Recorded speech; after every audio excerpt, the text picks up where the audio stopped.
Actually उनका तो गोल ही दूसरा है, हाँ, उनका टारगेट क्या उनका है? टारगेट ही दूसरा इस है। लोक और परलोक के केवल सुखों सुख को ही है प्राप्त उनका, करना, ये धर्म का टारगेट टारगेट ही उनका। नहीं है। हाँ, बहुत अच्छा। इसीलिए वो हम्म। क्या है कि आचरण तो पूरा करते हैं, लोगों को दिखाते भी हैं, वैसे ही व्यवहार करते हैं, वैसा जिनवाणी फरमाते हैं, वैसे ही भोजन पानी पान समिति तीन भुक्ति महाव्रतों का पालन करते हैं, फिर भी वो मिथ्या दृष्टि कहलाते हैं। ऐसे साधु वैकृ लब्धि और विभन ज्ञान लब्धि आदि अनेक लब्धियां भी प्राप्त कर लेते हैं, फिर भी मिथ्यात्व को नहीं छोड़ते।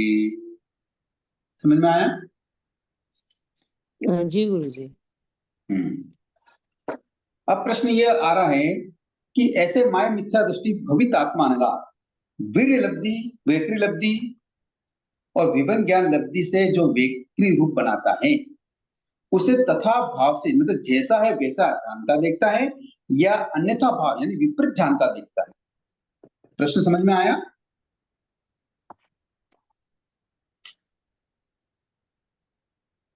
हम्म। ये कितने नंबर का थोपड़ा है गुरु जी? 20 नंबर का थोपड़ा है, मैं जो बता रहा हूँ वो सुनो। 20 नंबर का थोपड़ा है, ठीक है। यहाँ लेकिन प्रश्न क्या है? अन्यथा भाव मतलब कुछ और भी देख सकता है वो, या फिर हाँ, उल्टा वो क्या देखता है? देख रहा है? वो जैसा उसको दिखाई देता है वैसा जानता देखता है, या वो विपरीत जानता देखता है? ये प्रश्न आया है। प्रश्न वापस सुन हम्म। लीजिए कि ऐसा माया मिथ्या दृष्टि भवित आत्मानगा वीर लब्धि वैकृ लब्धि या विभन ज्ञान लब्धि से जो वैकृ रूप बनाता है, वो कैसा भी रूप बना सकता है ना? तो हम्म। ऐसे तथा रूप मतलब जैसा है वैसा जानता देखता है, या अन्यथा भाव यानी विपरीत भाव से जानता देखता है? उत्तर में भगवान फरमा रहे हैं कि अन्यथा भाव से जानता देखता है, क्योंकि मिथ्यात्व के उदय के कारण विभन ज्ञान का ऐसा ही स्वभाव हम्म। है। इस दर्शन विपर्यस के कारण को 3 प्रकार उदाहरण दिए जाते हैं। कैसे देखता है वो? जैसे राजगृह नगर में रहकर विकुर्णा करने वाले विभन ज्ञानी ने यदि वाराणसी नगरी बनाई हो, तो वो ये समझता है कि उसने वाराणसी में रहते हुए राजगृह नगरी की विकुर्णा की है, क्योंकि उसका दर्शन विपरीत होता है। भली राजगृह नगरी की विकुर्णा की है, और विभन ज्ञानी यदि वाराणसी नगरी बनावे, तो भी वो ये सोचता है कि मैंने तो राजगृह नगरी बनाई। दूसरा, कि दिशा की जानकारी के अभाव में, जैसे मनुष्य पूर्व दिशा को पश्चिम दिशा मानता है, उसी प्रकार मिथ्या दृष्टि साधु यह तो जानता है कि उसने नगरी विकृत की है, किंतु उसे यह ज्ञान नहीं होता कि यह सब मैंने अपनी व्यक्ति शक्ति के द्वारा निर्मित किया है। जैसे हम भी कई बार दूर दूर साउथ में या इधर कहीं भी दर्शनार्थ जाते हैं हमारे साथ पे, तो हमें वहां पता नहीं लगता कि पूर्व दिशा कौन सी है या उत्तर दिशा कौन सी, या सूर्य किधर उदय हो रहा है किधर अस्त होता है, ये पता नहीं लगता। उसी तरह से उस विभन ज्ञानी, उस साधु को ये सब पता नहीं रहता कि मैंने ऐसी व्यक्ति लब्धि से ऐसा बना लिया है। समझ में आया? गुरु जी, पहला प्रश्न तो समझ में आया, दूसरा ये उदाहरण समझ थोड़ा नहीं आया। कि जैसे वो पूर्व दिशा पश्चिम दिशा को तो मानता तो है, गुरु जी, किंतु आपका कैमरा कैमरा ऑन नहीं है, मतलब एक्चुअली आप नजर नहीं आ रहे हैं। अच्छा, मैंने कैमरा ऑन नहीं किया।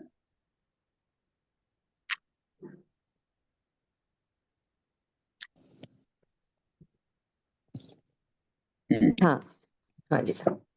तो अब क्या है कि ये कहने का मतलब ये है कि जानकारी के अभाव में, दिशा का जानकारी नहीं है, दिशा का हम्म। जानकारी नहीं है ना, तो हम्म। वो पूर्व दिशा को पश्चिम दिशा मान लेता है कि हो सकता है ये पश्चिम दिशा हो, किंतु इसे ये ज्ञान नहीं रहता है। ये सब मैंने इसी प्रकार वो अपनी बेकरी लब्धि से जो कुछ भी बनाता है ना, तो उस शक्ति से हम्म। मैंने ये निर्मित किया है, ऐसा उसको भान रहता ज्ञान ही रहता, ठीक है।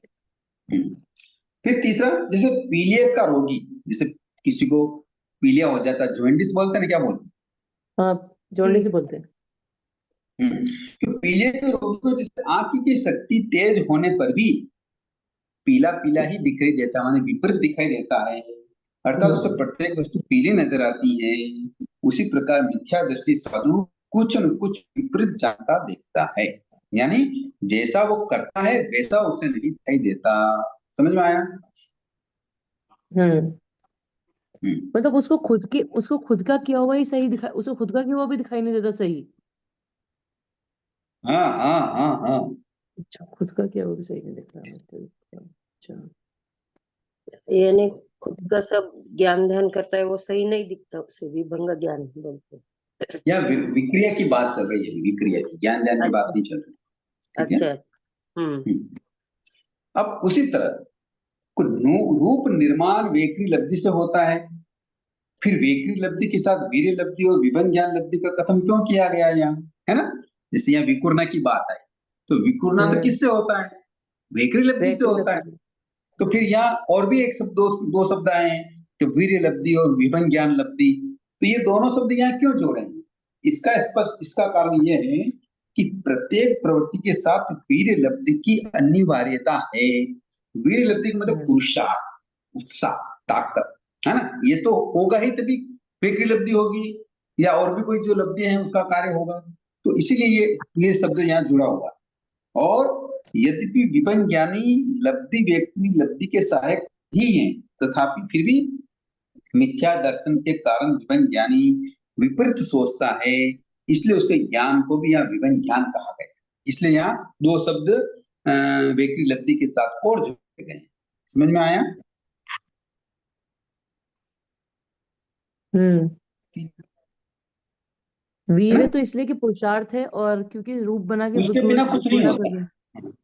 हाँ, हाँ, वीर वीर के बिना। लब्धि सभी के साथ होती है, तो उसके बिना हाँ, तो कुछ होता ही नहीं है, तो इसलिए ये शब्द भी जोड़ा। और है ये मिथ्या दृष्टि, इसलिए इसका ज्ञान कौन सा होगा, विभंग होगा, यानी सम्यक विभंग ज्ञान दृष्टि होगा। वाला नहीं होगा। इसलिए ये दो शब्द भी और यहाँ साथ में जोड़ दिए गए। हम्म, ठीक है।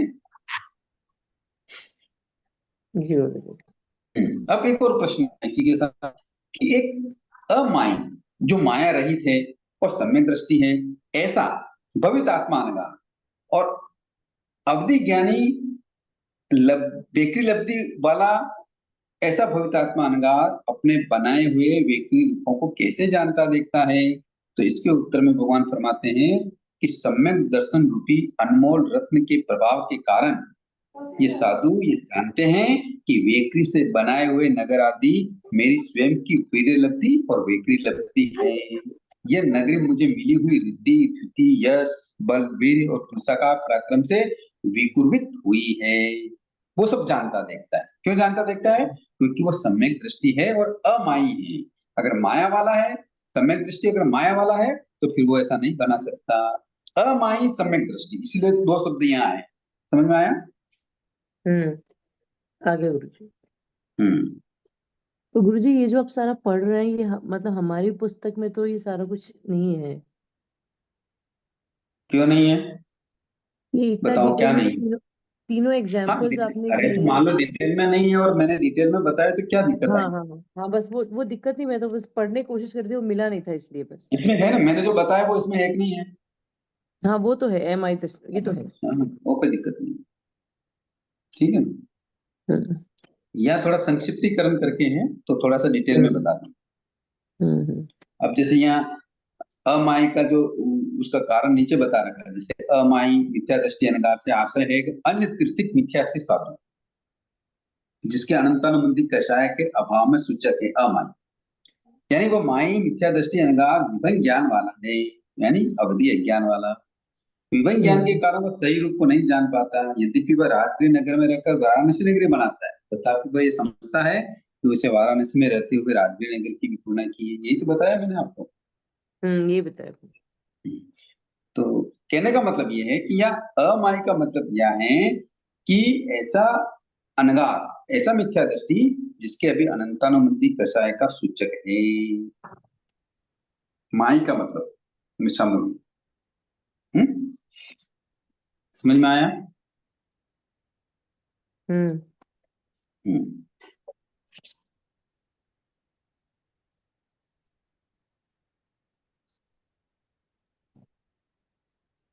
ओके। अब 21वां टुकड़ा आता है लोकपाल का। लोकपाल किसे कहते हैं, ये आपने पहले बता दिया, मेरे हिसाब से पहले आया है ये। आया है क्या।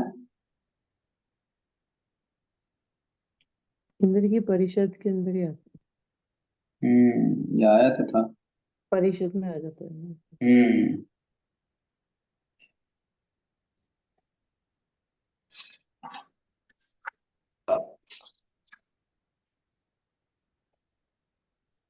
चलो लोकपाल का वर्णन है यहाँ, थोड़ा सा और डिटेल में है तो बता देते हैं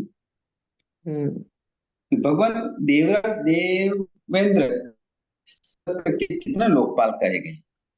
4 लोकपाल हैं, सबको मालूम है, सोम, यम, वरुण और वैश्रव। यानी मेरु पर्वत के दक्षिण दिशा में होने वाले कार्य सकेंद्र के लोकपाल व उसके अधीनस्थ देवों की जानकारी में होती है। ये सारी दिशाएं किससे निकली हुई है? मेरू पर्वत से। मेरु पर्वत से निकली हुई है। तो मेरु पर्वत से निकली हुई है, इसीलिए यहाँ दिशाओं का वर्णन जब भी आता है तो मेरु पर्वत का नाम आता है। तो दक्षिण दिशा में होने वाले कार्य सकेंद्र के लोकपाल व उसके अधीनस्थ देवों की जानकारी में होते हैं। वहां कोई भी कार्य होंगे, किसी भी तरह के कार्य, तो ये सारे कार्य इन लोकपालों के जानकारी में होती है। जैसे पहला लोकपाल है सोम लोकपाल। ये दक्षिणार्ध लोक के पूर्व दिशा में रहने वाला। दक्षिणार्ध का मतलब क्या हुआ? दक्षिण दिशा में। दक्षिण दिशा के, अब दक्षिणार्ध मतलब मेरु पर्वत के वो दक्षिण दिशा का लोकपाल है, फिर भी वहां भी तो दिशाएं होगी ना, तो वो दक्षिण दिशा वाला भी कौन सी दिशा में रहने वाला है? पूर्व दिशा में रहने वाला। समझ में आया? तो ऐसा जो सोम लोकपाल का संध्याप्रभ नामक विमान होता है और वो सोधर्म कल्प के सोधर्म वंशक विमान के पूर्व दिशा में असंख्यात योजन जाने पर संध्याप्रभ नाम का महाविमान आता है, जिसकी लंबाई चौड़ाई 12.5 लाख योजन की है, जिसकी परिधि कितनी है? 3,9,52,848 योजन चार्जे भी यही आ रही है ना? 39 लाख आएगी ना, 39,52,848। 39,52,848। हाँ, तो ऐसी इसकी क्या है, उस विमान की परिधि है।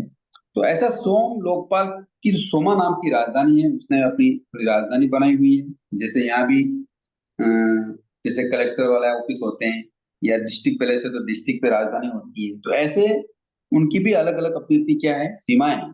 और संध्याप्रभ महाविमान के ठीक नीचे असंख्य लाख योजन दूर जाने पर सोमा राजधानी आती है। ये 1 लाख योजन लंबी चौड़ी होती है। इस तरीके से राजधानी में 16,000 योजन का एक चबूतरा होता है, उस पर 141 महल झुमका रूप होते हैं। झुमका मतलब ऊपर से लटके हुए, ऐसे झुमका रूप में महल होते हैं। ये सारे डिटेल बताने का कारण ये है कि हमें ये विश्वास रहे कि हाँ देव होते हैं, देव की व्यवस्थाएं होती है। हाँ जी, नहीं दिखाई दे कैमरा बंद हो गया गुरुजी। एक मिनट।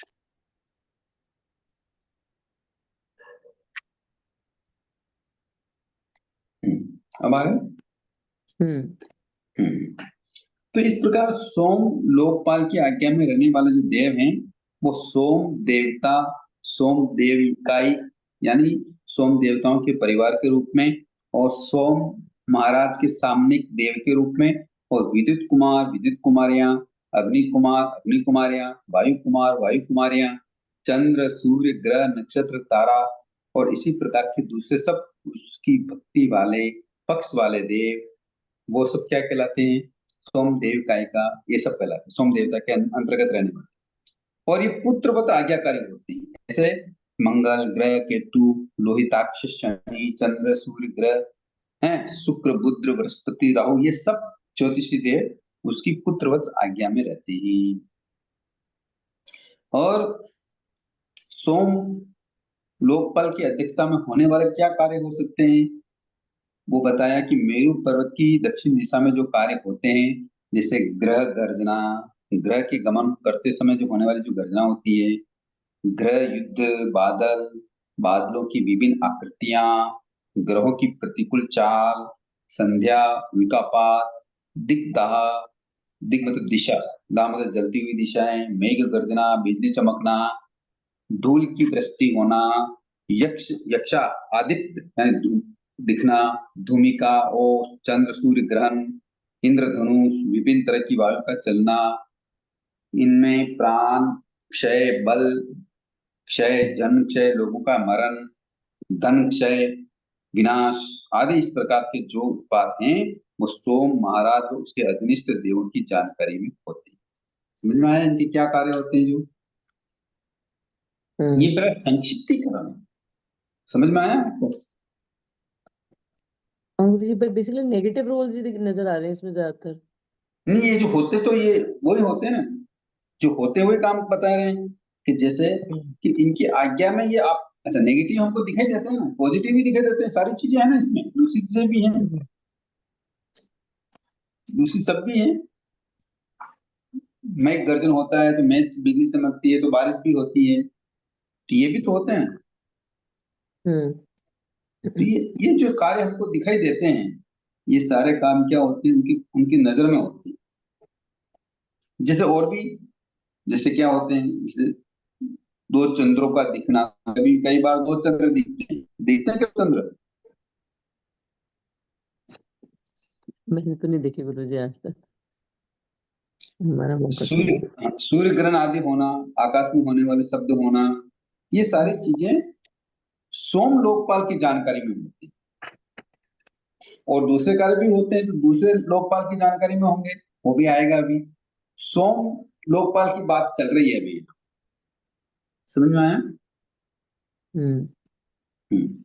तो इस तरह के सोम महाराज की जो स्थिति है, सोम महाराज कह दिया इनको, देवता है ये, 3 बाघ सहित एक पल्लव, इनकी क्या है, इतनी लंबी स्थिति हो। और पुत्रवत देवों की जो स्थिति है वो एक पल्लवम की होती है। यद्यपि चंद्र सूर्य की स्थिति एक पल्लवम 1,00,000 और 1,000 वर्ष से अधिक है, पर वह अत्यल्प होने से नहीं गिनी जाती। चंद्र सूर्य की जो स्थिति है ना, वो कम होने से, वो नहीं बोल के जिसकी ज्यादा स्थिति है वो बात यहाँ बता दी, इसलिए ऐसा लिखा है। ठीक है। पुत्रवत देव का मतलब ये होता है कि ये देव अपने आपको नौकर या सेवक नहीं समझकर पुत्र की तरह पारिवारिक सदस्य के रूप में काम करते समझे जाते हैं। विशेष स्नेह के कारण लोकपाल भी इन्हें उसी रूप में देखते हैं, इसलिए यहाँ इनको पुत्रवत की संज्ञा दी गई है। समझ में आया? होते तो नौकर ही है, आज्ञाकारी होते, पर वो अपने घर में पुत्र कैसे काम करता है उसको भी आज्ञा देते हैं, किंतु वो नौकर की तरह जैसे नहीं दिखाई देता है। और वो पुत्र भी आज्ञा देने पर अपने आप को नौकर नहीं समझता है और कार्य करता है, उसी प्रकार ये देव भी सोम देव की इस आज्ञा की पालना करते हैं। समझ में? अब यम लोकपाल यानी दक्षिणार्ध लोक के दक्षिण दिशा में रहने वाला देव, ये सोम कहाँ रहता है? पूर्व दिशा में, पूर्व दिशा में, ये दक्षिण दिशा में रहता है यम लोकपाल। ये यम लोकपाल का वशिष्ठ नामक महाविमान होता है और सौधर्मात वंश तक विमान की दक्षिण दिशा में असंख्य हजार योजन जाने पर आता है। यमा नाम की राजधानी होती है। इनका वर्णन भी सोम लोकपाल की तरह कर देना चाहिए, वो कैसे कार्य करता है, कितना लंबा चौड़ा कहाँ रहता है ना, वो सारी चीजें यहाँ सोम लोकपाल की तरह ही है। बस विशेषता यह है कि यम कायिक, यम देव कायिक और व्यंतर, प्रेत, असुर, असुर कुमारियां, गंधर्व, नरकपाल और आभियोगिक देव तथा यम की भक्ति करने वाले, यम के पक्ष वाले देव, ये इनकी आज्ञा में रहते हैं। ये भी पुत्रवत काम करते हैं और ये 15 परमाधामी देव कहलाते हैं। क्या क्या कार्य करते हैं ये? मेरु पर्वत की दक्षिण दिशा में होने वाले कार्य, क्या क्या कार्य हैं? कि जैसे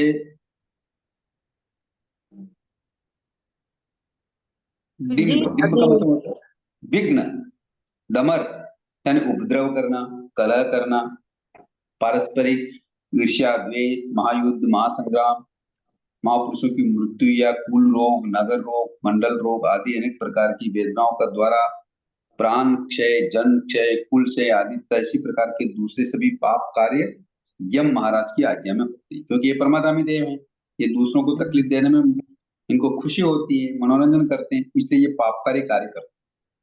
स्वदेश के राजा हो या मंत्री, राजकुमार आदि से उत्पन्न भय को डिंब कहते हैं, तथा ये परदेशी राजा को उत्पन्न होने वाले को भय या डमर, इस प्रकार की ये इनके कार्य करते हैं। समझ में आ गया? ठीक ये है। और भी बहुत सारी चीजें हैं जिनसे लिखा है कि बुखार, दमा, बुढ़ापा, ये जो पेट के रोग, सूट, हृदय, शरीर के बल को क्षीण करने वाले रोग विशेष, अजीर्ण, पीलिया, महामारी आदि प्रकार के उत्पात ये यम के देव उनकी अधीनस्थ जानकारी में करते रहते हैं। समझ में आया? तो सोम लोकपाल भी दक्षिण दिशा में होते हैं और यम लोकपाल भी दक्षिणार्ध में हाँ, होते हैं। ये तो दक्षिण दिशा की बात चल रही है, पर दक्षिण दिशा में भी तो उत्तर पूर्व होते हैं ना। हाँ, वो सोम लोकपाल की भी बात बताई ना दक्षिण दिशा में। वो दक्षिण दिशा के पूर्व पूर्व दिशा में रहता है, दक्षिण उत्तरार्ध में। क्या बोला, एक मिनट, क्या लिखा दक्षिणार्थ उसके यहाँ? मेरू पर्वत की दक्षिणार्ध दक्षिण के दिशा में। पूर्व दिशा में रहता है, नहीं, नीचे दक्षिणार्ध। बताया, नीचे सोम लोकपाल की अध्यक्षता में होने वाले कार्य मेरू पर्वत की दक्षिण दिशा में जो कार्य होते हैं, जैसे ग्रह गर्जना वगैरह, नहीं क्या नीचे का, हाँ, वो फिर क्या दक्षिण दिशा करना, में, क्या हुआ? फिर वो भी दक्षिण दिशा में करते हैं और ये भी दक्षिण हाँ, दिशा एक में मिनट, करते हैं। अरे वो पूर्व दिशा में करते हैं। नीचे बताया ना दक्षिण दिशा में करते हैं, नीचे बताया है दक्षिण दिशा में। दक्षिण वाले दक्षिण दिशा में, वो पूर्व, यम वाले दक्षिण दिशा में है और सोम वाले पूर्व दिशा में है। ये जो बताया है सोम लोकपाल की अध्यक्षता में होने वाले कार्य मेरू पर्वत की दक्षिण दिशा में जो कार्य होते हैं, एक जैसे मिनट, ग्रह गर्जना वगैरह, ग्रह युद्ध, बादल, बादलों की विभिन्न आकृतियां, ग्रहों की प्रतिकूल चाल, दक्षिण दिशा में ही लिखा है।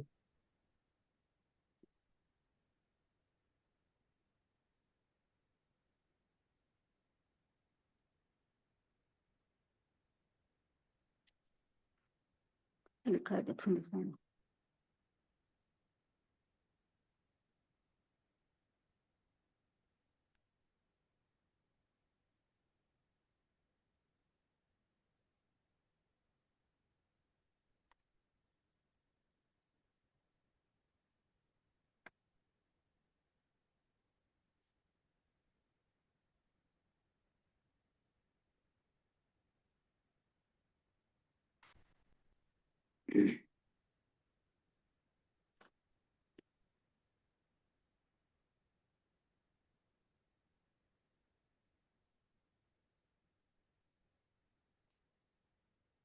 इसको दक्षिणार्ध कहा है, मेरू पर्वत की दक्षिण दिशा में है ना, इसलिए ये दक्षिणार्ध है।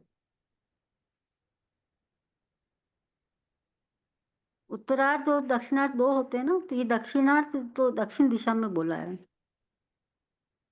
दक्षिणार्ध है दक्षिण दिशा में, लेकिन दक्षिण यम लोकपाल भी दक्षिणार्ध लोक के दक्षिण दिशा में, हाँ और सोमपाल भी हाँ, दक्षिण क्या में। दक्षिणार्थ दिशा की है, तो ये पूर्व दिशा में इसका, पर ये कौन दक्षिणार्थ है कौन ना, बोलो दक्षिण दिशा में बताओ। बोला है। नीचे नीचे क्या लिखा हुआ? है गुरु जी, देखो ऐसा नीचे है, आप मंगला जी कहाँ रहते हैं? पूना में। पूना में रहते हैं। पूना में आप किस दिशा में रहते हैं? पता नहीं। अरे पता ही नहीं है? नहीं। पूना शहर के किस दिशा में रहते हैं? पूना शहर का भी तो दिशा होगा, ये पूर्व दिशा है, ये दक्षिण दिशा है, ये उत्तर दिशा है, ये पश्चिम दिशा, नहीं होगा क्या? वो होगा, लेकिन ऐसे पता नहीं, सोचा नहीं पिंपरी चिंचवड कौन से दिशा में, वो पता नहीं। चलो ठीक है, आप और किसी को पता है कौन सी दिशा में रहते हैं?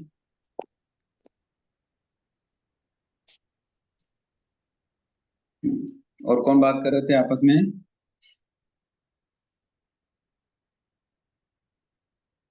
चलो, है क्या कोई? नहीं, चलो मैं बताता हूँ कि जैसे अब मैं चित्तौड़ शहर में रहता हूँ, ठीक है? ठीक है। जी। हाँ, अब चित्तौड़ शहर पूना से किस दिशा में है? शायद उत्तर दिशा में। उत्तर दिशा में। बहुत, इतना तो जानकारी नहीं। हाँ, पर अब मैं उत्तर। चित्तौड़, हाँ, अब मैं रहता हूँ पूना से उत्तर दिशा में, ठीक है ना? जी। हम्म। अब मुझे कोई पूछे आप चित्तौड़ में किस दिशा में रहते हैं, हम्म। तब मैं क्या हाँ, बताऊंगा? मैं ये बताऊंगा उत्तर दिशा में रहता हूँ। नहीं, आप जो क्या दिशा में, बताऊं? चित्तौड़ तो शहर की अब जो मैं दिशा, चित्तौड़ के दक्षिण दिशा में रहता हूँ। अच्छा अच्छा। अब समझ में आया आपको? कोई हाँ। चित्तौड़ के उत्तर दिशा में रहता है, कोई चित्तौड़ के दक्षिण दिशा में रहता है। ये कैसे होगा कि जैसे मान लो चित्तौड़ से कोई रास्ता निकल रहा है भीलवाड़ा, है ना? हाँ हाँ तो भीलवाड़ा निकल रहा है तो भीलवाड़ा उत्तर दिशा में है, तो भीलवाड़ा साइड चित्तौड़ में रहने वाले उत्तर दिशा वाले हैं, हाँ और चित्तौड़ के दक्षिण दिशा में जैसे नीमच वगैरह है, तो हाँ। उस तरफ रहने वाले दक्षिण दिशा के। जी जी जी। तो अपर पूना पूना से तो हम उत्तर दिशा में है ना। हाँ हाँ इसी तरह से ये जो सोमदेव है, ये मेरू पर्वत के दक्षिण दिशा में रहते हैं। अच्छा ठीक है अच्छा। ना? अब दक्षिण दिशा में रहते हुए भी वो किस दिशा में रहते हैं, वो उनका कार्य कौन सी दिशा में है? तो पूर्व पहले दिशा में। हाँ पूर्व। तो हाँ सोमदेव स्वयं लोकपाल का कार्य पूर्व दिशा में है, और यम लोकपाल का कार्य दक्षिण दिशा में। समझ में आया? नहीं नहीं नहीं, वो सवाल नहीं था मेरा। नीचे बताया सोम लोकपाल की अध्यक्षता में होने वाले कार्य मेरू पर्वत की दक्षिण दिशा में जो कार्य होते हैं, जैसे ग्रह गर्जना, वो बादलों की विभिन्न आकृतियां, ग्रहों की प्रतिकूल चाल, वो पूछ रही मैं।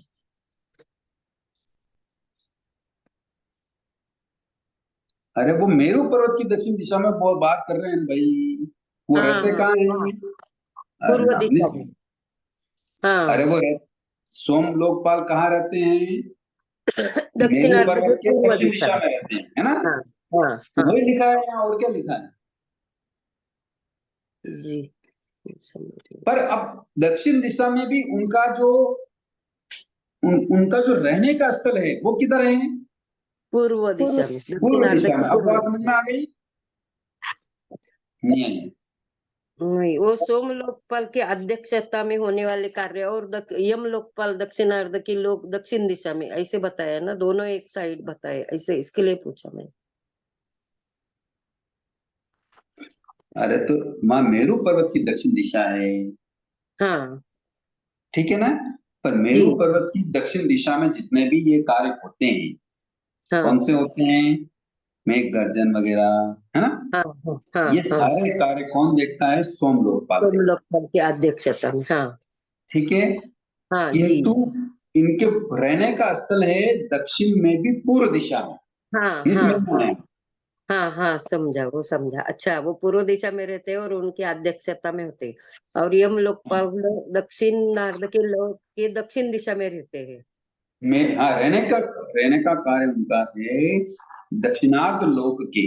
दक्षिणार्ध लोक का मतलब लोक के 4 भाग हैं। हाँ हाँ जी, लोक के आए कितने समझ। भाग? 4 भाग 4 हैं, पूर्व। उत्तर दक्षिण पूरब पश्चिम, मोटे तौर हाँ पर मेरू पर्वत के हिसाब से। जी तो जी। मेरू पर्वत के हिसाब से ये दक्षिणार्ध में पूर्व दिशा का रहने वाला देव है।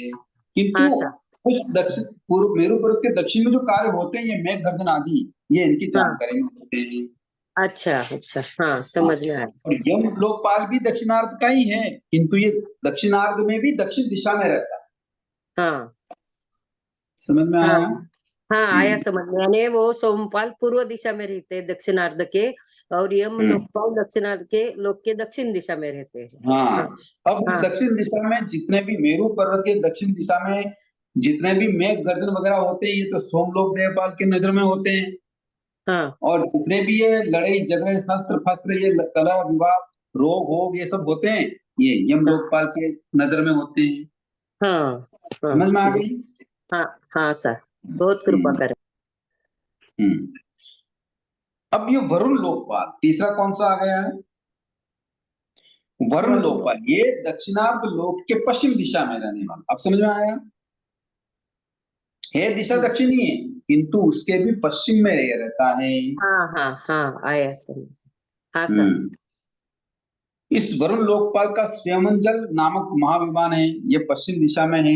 वरुणा नामक राजधानी है। शेष वर्णन भी लोक सोम लोकपाल की तरह कर लेना चाहिए। ये वरुण लोकपाल की आज्ञा में रहने वाले देव कौन से हैं? ये नाग कुमार, नाग कुमारियां, वरुण कायिक, वरुण देव, उद्धति कुमार, उद्धति कुमारियां, स्तनित कुमार, स्तनित कुमारियां, वरुण की भक्ति करने वाले, ये सारे पक्ष वाले देव उसकी आज्ञा में रहते हैं। ये भी पुत्रवत रहते हैं। और इनके अधीनस्थ कार्य कौन से होते हैं? कि मेरू पर्वत की दक्षिण दिशा में होने वाले कौन से कार्य?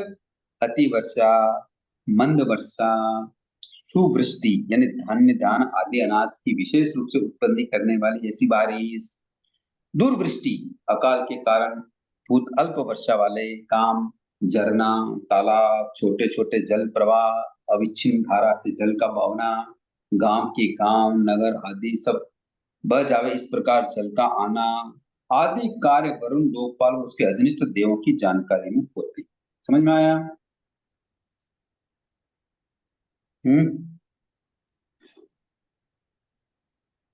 गणपति उल्टे स्थान करते। जी सर। नहीं आया? आया। आ गया? हाँ। तो इस प्रकार ये वरुण लोकपाल के कार्य होते हैं। ये दक्षिण दिशा के पश्चिम में रहने वाले। अब चौथा है वैश्रमण लोकपाल। ये दक्षिण दिशा के उत्तर दिशा में रहता है। दक्षिणार्ध की कौन सी दिशा में रहता है? दक्षिण दिशा में रहने वाला देव है। वैश्रमण लोकपाल का वल्गु नामक महाविमान है, यह उत्तर दिशा में है और वैश्रमण नामक राजधानी में रहता है। और सोमपाल की तरह इनकी भी राजधानी का वर्णन कर देना चाहिए। इनकी आज्ञा में रहने वाले देव कौन से? वैश्रमण कायिक देव, देवियां, सुवर्ण कुमार कुमारियां, दीप कुमार कुमारियां, दिशा कुमार कुमारियां, वैंतर देव, वानवंतर देवियां, वैश्रमण देव की भक्ति करने वाले और भी उसके पक्ष वाले देव, ये सारे देव पुत्रवत कार्य करते हैं। इनके कार्य क्या है? मेरु पर्वत की दक्षिण दिशा में होने वाले कार्य जैसे लोहा, तांबा, सीसा, सोना, चांदी, रत्नों की खाने, पत्र, पुष्प, फल, बीज, वस्त्र, भाजन की वर्षा, क्षीर की वर्षा, सुकाल, दुष्काल, सस्ता, महंगा, घी, गुड़, अन्न आदि का संचय, निधियां, खजाने, जमीन में गड़ा हुआ धन, पुराने खजाने जिसके मालिक नहीं है,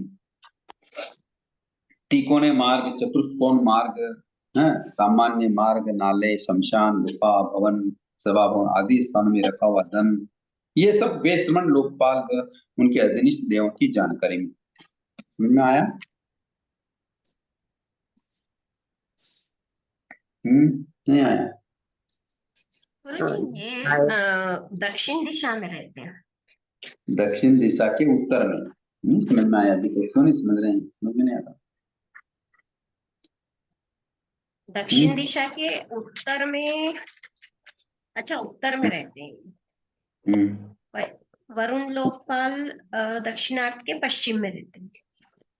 हाँ। हाँ। यम रहता दक्षिण में, सोम रहता है पूर्व में। समझ में आया? इनके सारे सबके कार्य अलग अलग है। ये कार्य खुद नहीं करते, इनकी जानकारी भी ये सब कार्य होते हैं। सबको पता है। मान लो हम चोरी भी कर रहे हैं, कहीं जमीन खोद रहे हैं, डाका डाल रहे हैं, या किसी का धन हड़प रहे हैं, किसी की जमीन हड़प रहे हैं, ये सब इनकी जानकारी में होता है। इनका नाम क्या है? इन लोकपाल का नाम क्या है जो अभी आपने बताया कि उत्तर दिशा में? वैश्रमण लोकपाल। वैश्रमण। ठीक ठीक है। ये सब कोष्टक में वापस जो अपन ने डिटेल पढ़ी थी वो डिटेल कोष्टक में डाल दी। ठीक है। जैसे हमने ये लोकपाल किसके बताए? देवेंद्र देवराज शक्ति के बताए। ईशानेंद्र के भी ऐसे ही देव लोकपाल होते हैं। ये पहले देवलोक का है और ईशानेंद्र दूसरा देवलोक का है। उसके भी इसी तरह से राजधानियां वगैरह, ये भी उसी तरह से सोम, यम, वैश्रवण, वरुण, कुमार ये होते हैं। ये सारे देवलोक के भी होते हैं, इनके भी होते हैं। तो ये भी इसी तरह हमको समझ लेना चाहिए। ठीक है। पर ये मेरु पर्वत के उत्तर दिशा में होने वाले सारे कार्यों को देखते हैं। समझ में आया? जी। बस ये फर्क है। वो दक्षिण दिशा के कार्य को देखते हैं, ये उत्तर दिशा के सारे कार्य देखते वो के वही, पर इनकी उत्तर दिशा में अधीनस्थ हैं और पहले देवलोक का दक्षिण दिशा में अधीनस्थ हैं। इसलिए हम भी बाहर भी जाते हैं, मान लो कभी कोई माँ सत्या जी को कोई पानी परखना होता है, डालना होता है, तो वो किसकी आज्ञा लेके? सकेंद्र की आज्ञा लेके वो कार्य। ठीक है ना जी। इस प्रकार ये कार्य होते हैं।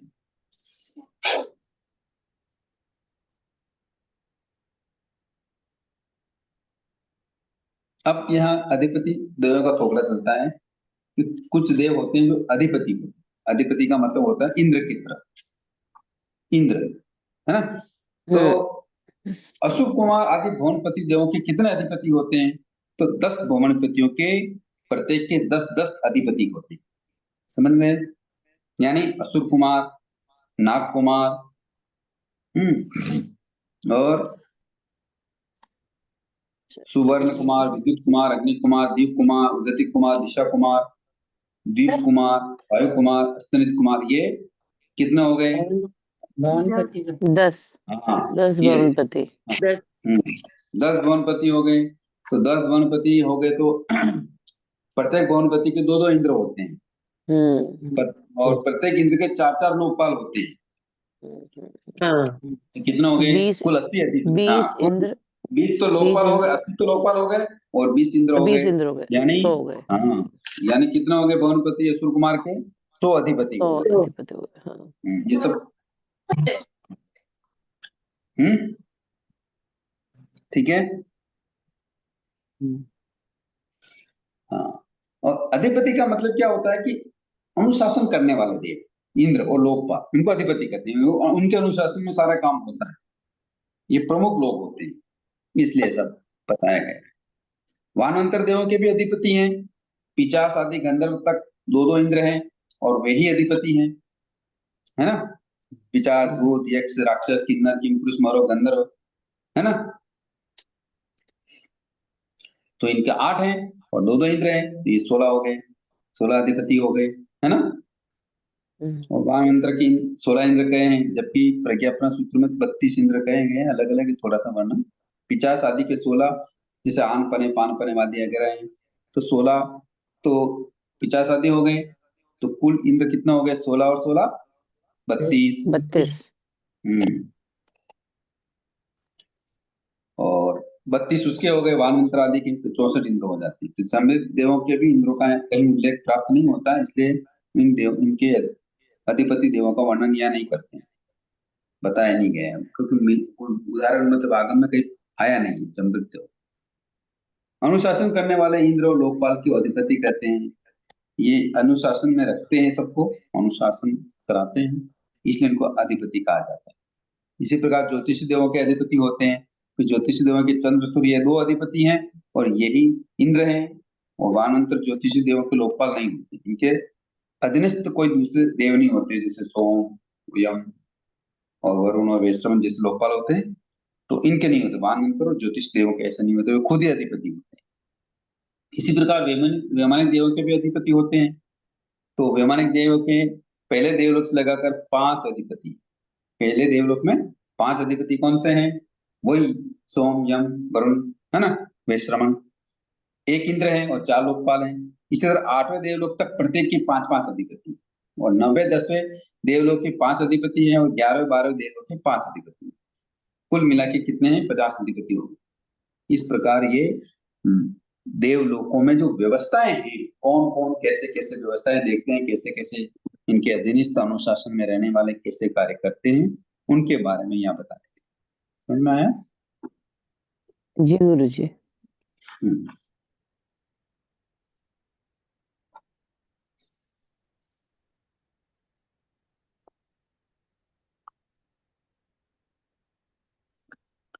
अब जैसे ये अनुशासन करने वाले अधिपति होते हैं, वैसे भी देवों की परिषदें भी होती। क्या होती है? परिषद। परिषद मतलब सभाएं, कि देवलोक में जिस सभा में राजकाल संबंधी समस्याओं का विचार विमर्श किया जाता हो, उसको और निर्णय किया जाता हो, या उसके कार्य की संपादित किया जाता हो, आगे की पालना की जाती हो, तो ऐसे जो सभाएं होती हैं उनको क्या कहते हैं?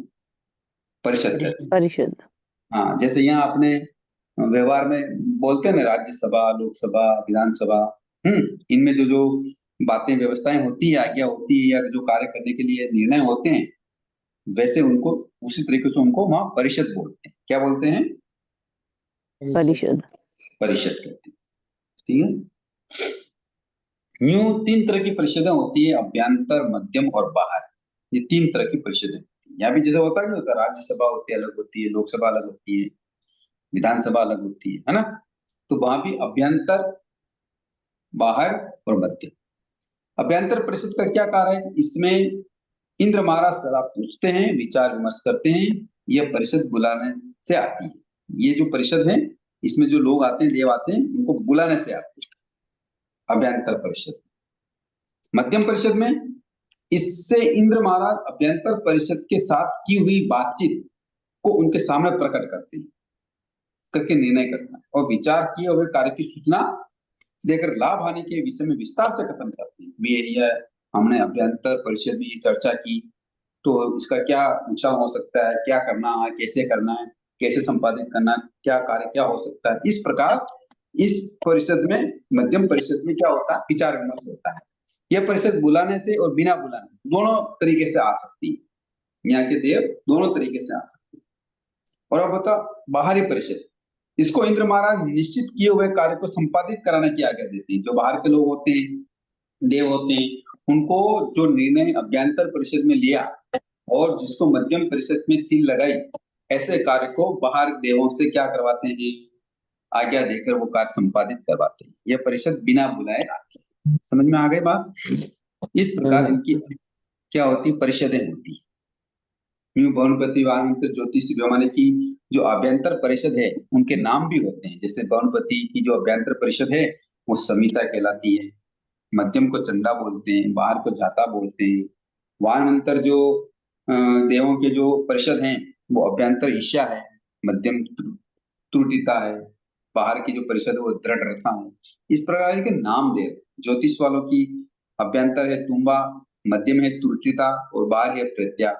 वैमानिक की अभ्यंतर समिता, मध्यम है चंदा और बाहर परिषद है जाता। इस प्रकार ये देवता और देवी की परिषद और परिवार का वर्णन इस प्रकार यहाँ किया गया है। और देवों का वर्णन भी यहाँ किया गया है कि किस प्रकार देवियां हैं, देवों की संख्या, देवियों की संख्या भी बताई गई है। ये तो अंक है, आप देख सकते हैं, इसमें ज्यादा कोई विस्तार वाली बात नहीं। अब नेक्स्ट हम पढ़ाई करेंगे सूर्य उदय और अस्त का थोपड़ा। ठीक है, सूर्य कैसे अस्त होता है, कैसे उदय होता है, इसमें क्या होता है, इसमें थोड़ा विस्तार से चर्चा की गई है। अपन भी बहुत धीरे से इसको अच्छी तरह से समझें। दिन रात कैसे होती है, क्यों होती है, कितना होता है, इसका बहुत सारा इसका गणित है, इसको अपन आराम से समझें। ठीक है, और कोई प्रश्न हो तो कर लें।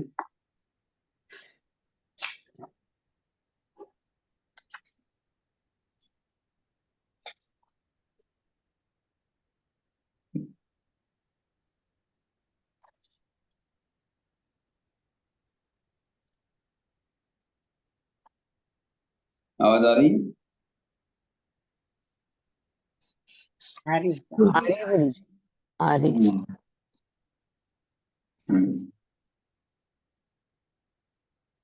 बोलिए, कोई प्रश्न तो कर लें, समय है 10 मिनट।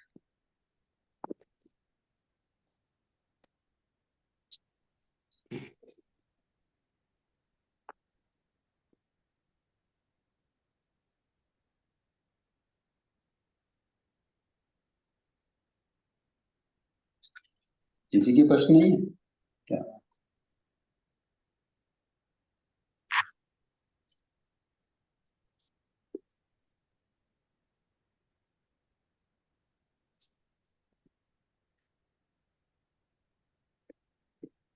बातें सबको समझ में तो आ रही है ना? गुरुजी, देवों के बारे में इतना सब कुछ मतलब जो हमने अभी जाना, तो वो तो सिर्फ इसीलिए है कि हमें ये बात पता चल जाए कि देवता किस प्रकार की वहाँ की सारी व्यवस्था है। इसमें कोई कॉन्सेप्ट वाली बात तो शायद नहीं है ना? कॉन्सेप्ट वाली बात है, जैसे हम छोटी सी बात समझते हैं, जैसे एक नरक गति होती है, तिरंज गति होती है, मनुष्य गति होती है, देव गति होती है। तो देखा किसने? देखा तो किसी ने भी नहीं। हाँ, है ना, प्रेजेंट में नहीं देख रहे हैं, किंतु इन केवल तो सबकी पता है। व्यवस्थाएं होती है। क्योंकि कई घटनाएं ऐसी होती है, दिखाई देती हैं, कि जैसे अचानक तूफान आ जाना, अचानक हाँ, बहुत ये तो तेज होता है। बारिश आ जाना, गांव बताया गांव के गांव बह जाते हैं, है ना। ये सारी घटनाएं कैसे हो रही हैं? किसकी नजर में हो रही है। कई बार ऐसी घटनाएं होती है, दिखता तो ऐसा है कि भाई इस गाड़ी में जो लोग बैठे होंगे एक भी बचना नहीं चाहिए, किंतु कई बार बच गाड़ी तो जाते टूट जाती है, लोग बच जाते हैं। हैं। ये होता सब उनकी अपने अपने कर्मों के हिसाब से, किंतु ये किसी के अधीनस्थ होते हैं। ये कार्य जो हो रहे हैं, ये कार्य किसके नजर में हो रहे हैं? इन देवों के नजर में। कहने का मतलब ये सारी चीजों पर भरोसा होना चाहिए। यानी भगवान के शासन में हमें किसी भी चीज पर, भगवान की वाणी पर अश्रद्धा ना आ जाए, अविश्वास ना हो जाए। तो इसलिए तो पहले थोड़ा क्या बताया कि माई भवित आत्मा अनगा, वो भी कैसा कि इलोक परलोक का सुख को चाहने वाला, चारित्र की पालना कैसे करता है, इतना बताया भगवान ने कि वो मक्खी के पंख के तरह भी दोष नहीं लगाता। मक्खी का पंख कैसा होता है? बहुत पतला होता है। हाँ, इतना भी वो अपने आचरण में दोष नहीं लगाता, फिर भी वो माई मिथ्या दृष्टि है ना? बताया नहीं बताया? हाँ बताया आपने, अभी तो बताया। ऐसी अश्रद्धा ना आ जाए, कहने का मतलब है हमको सभी तरह से बात को समझने के लिए इन सारी चीजों को भगवान यहाँ बता रहे हैं। और ये सारी चीजें बड़ी संक्षिप्त में हमारे सामने रह गई है। समझ में आया बात? ये बड़ी विस्तार वाली चीजें थी, किंतु समय काल प्रभाव, अवसर्पणी काल का असर, है इतनी स्मृति याददाश्त अब रहती नहीं, तो धीरे धीरे धीरे हमारे धीरे यहाँ बुद्धि ये और सारी हमारी चीजें बुद्धि हमारे सामने अब इस रूप में छोटी समझ होती में जा आया। रही है। जी गुरुजी। फिर भी पर्याप्त है, ऐसी बात नहीं है कि नहीं, इससे हमारा आत्म कल्याण हो सकता है, पर जो है वही पढ़ रहे हैं, वो भी श्रद्धा के साथ पढ़ना होता है।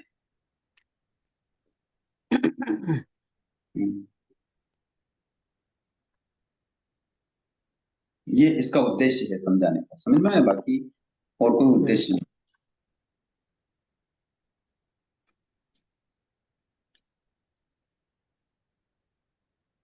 और ये सब हम इसलिए पढ़ रहे हैं कि ऐसे प्रश्न उत्तर भगवान के सामने आए हैं, उनके जवाब भगवान ने दिए हैं। बाकी देखो ना, मैं तो पूछ रहा हूँ, कोई प्रश्न हो तो पूछो, कोई प्रश्न पूछने के लिए तैयार नहीं। ये तो समझ में आ गया कि जैसे इनकी व्यवस्थाएं कैसी होती है, कौन क्या देखता है, कैसे होते हैं, लेकिन वो इनकी संख्याएं तो याद नहीं रहती। याद रखने की जरूरत नहीं है, संख्याएं समझने की जरूरत है बस। यहाँ इतनी संख्याएं याद रखने का न तो हमारे पास इतना टाइम है, न हम इस दृष्टि के इतने सारे झमेले में उलझे हुए हैं, तो इतना याद रखने का बहुत मुश्किल है। किंतु बातों को समझ ले कि हाँ ऐसा भगवान ने बताया। ये समझ में तो आ गया कि व्यवस्थाएं इनकी कैसी कैसी। बस वही समझने की जरूरत है यहाँ, इतना और अधिक। हाँ, अगर वास्तव में निवृत्ति प्रधान जीवन जी रहे हो, अच्छा सा संयम मतलब ग्रस्त जीवन का पालन कर रहे हो, अधिकांश समय आप समाज वगैरह में बिता रहे हो, तो याद भी रह सकती है, ऐसी भी बात नहीं। बार बार स्मृति परिवर्तना करेंगे तो याद भी रह जाएगी। फिर वही बार बार उसको पढ़ना पड़ता है। लेकिन क्या अभी बुक नहीं है ना, तो वो पूरा एकदम पूरा नोट नहीं कर पाते हैं। कोई बात नहीं, जो समझाया जा रहा है उसको थोड़ा ध्यान से समझेंगे ना, तो भी कई बार आपको बहुत अच्छा समझ में आता है। और जैसे भी ये व्यवस्थाएं क्या है क्या नहीं, ये तो सब समझते हैं। देखो बहुत सारी चीजें भगवान के शासन में बताई गई। आवाज कहाँ से आ रही है, देखो जरा।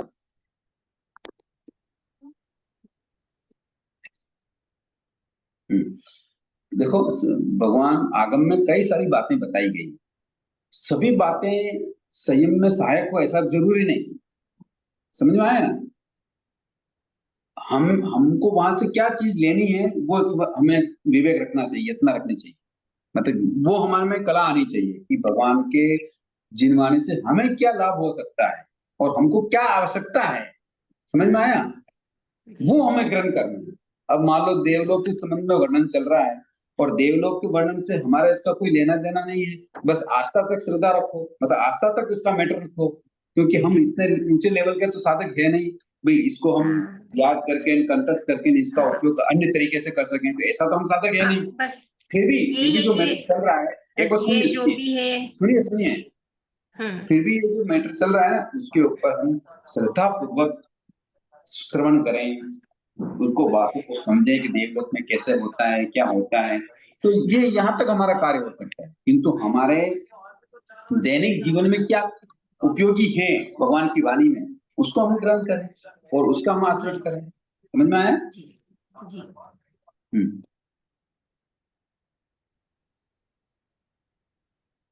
बाकी तो भगवान की वाणी में तो कई चीजें हैं, तो वो हर साधक के लिए उपयोगी नहीं है। जिस लेवल का, जिस कैटेगरी का साधक होता है, उसके लिए सारी चीजें अलग अलग होती है। समझ में आया? जी।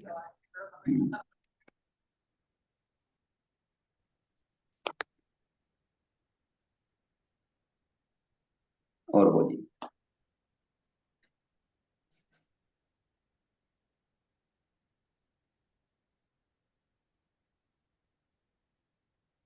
बोलो, करो करो, प्रश्न करो।